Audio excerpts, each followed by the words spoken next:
This isn't the homily I intended to preach this morning, but it is the words that I need to share with you today. A deadly day in America. That's the headline on more than one news service this morning. 2 mass shootings in our country in one day, in less than 24 hours. If you hadn't had a chance to see the news, the latest was in Dayton, Ohio, where 9 were killed.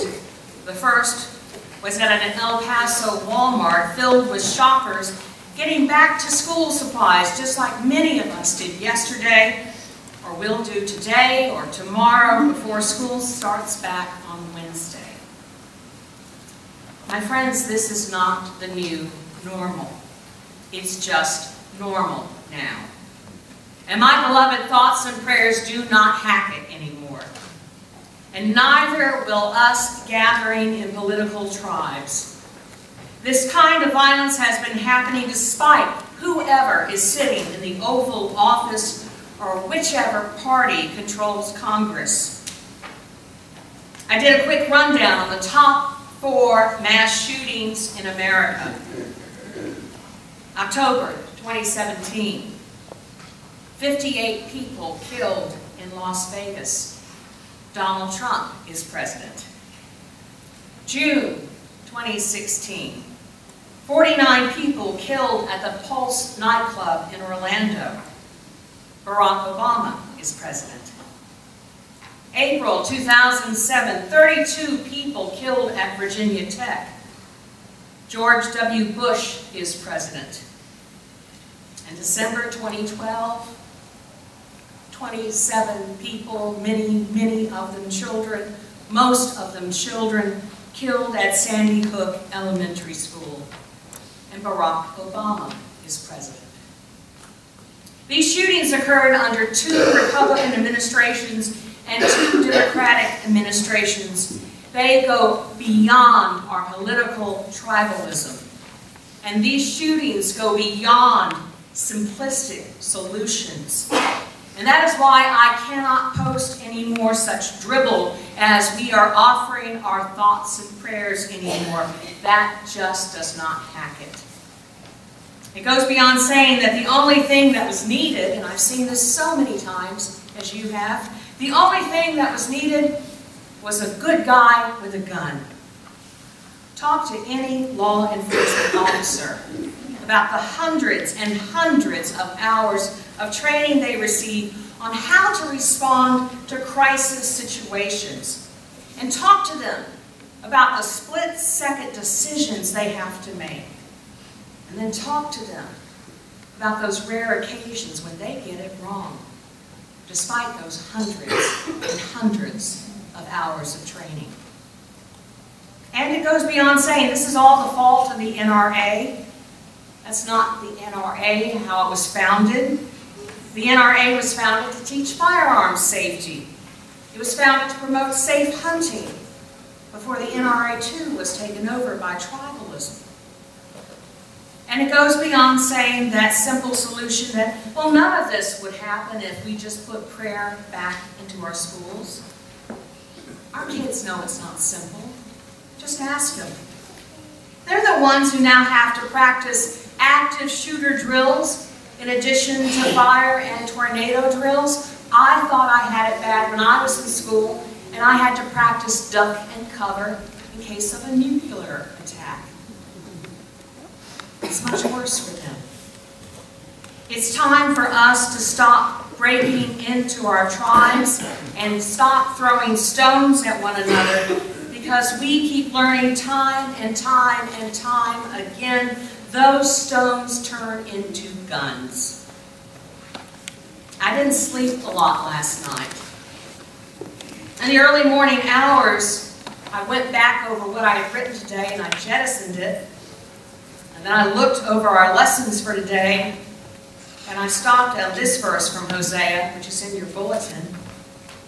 The sword rages in the cities. Beloved, when can we put down our swords and turn them into plowshares? I believe it's right now. Right now. And tribalism cannot do that. Anger cannot do that. Disgust cannot do that. And apathy certainly cannot do that. Only love can do that. So listen again to what God says to God's people as He aches over their conduct and where that conduct has led them. Again from Hosea. When Israel was a child, I loved him, and out of Egypt I called my son.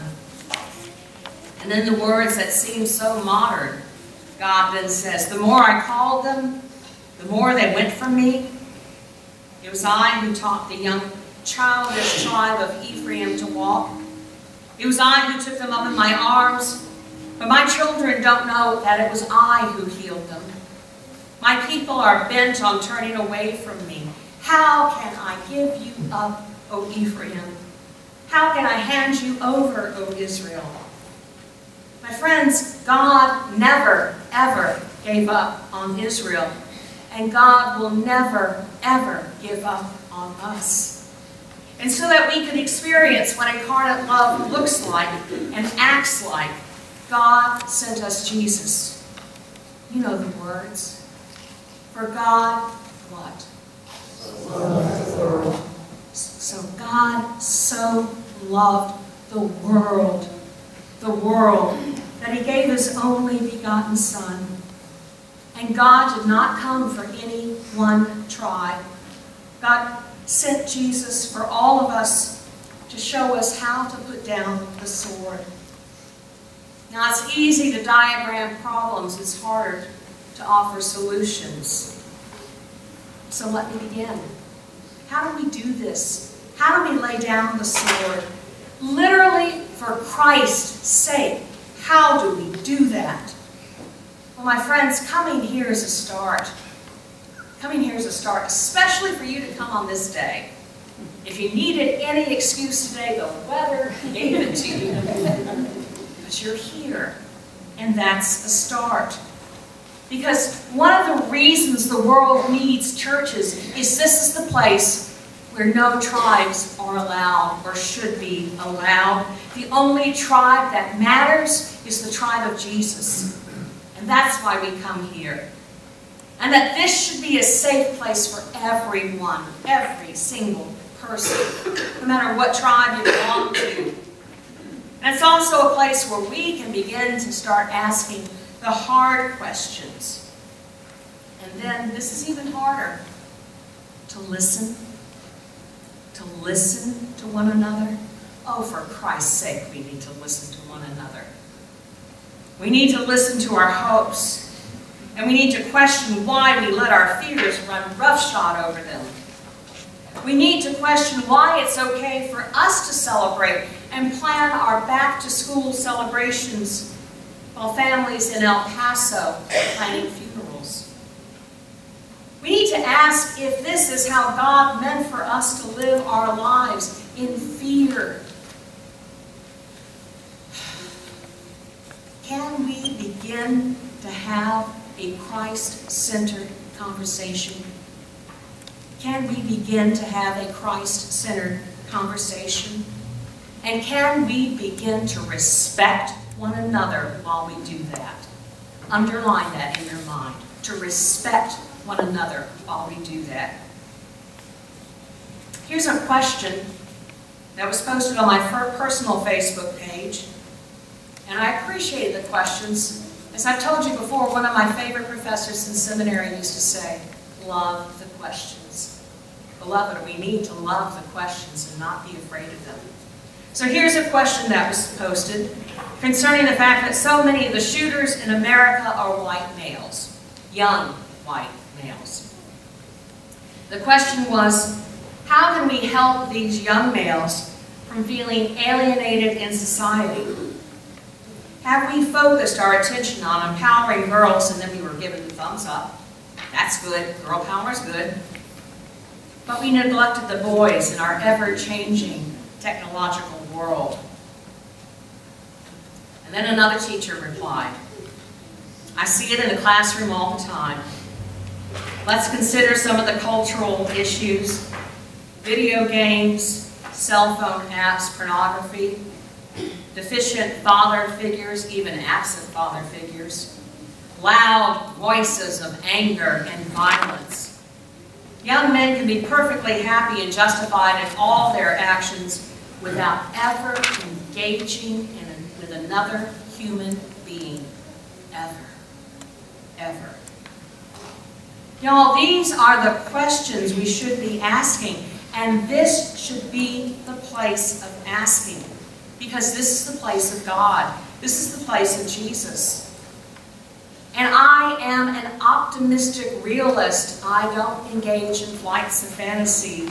This is the place where swords really can be turned into plowshares.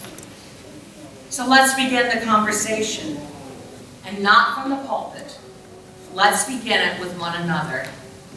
Let's start a revolution of transforming love, and let's start it here, right here, in little old Holy Comforter.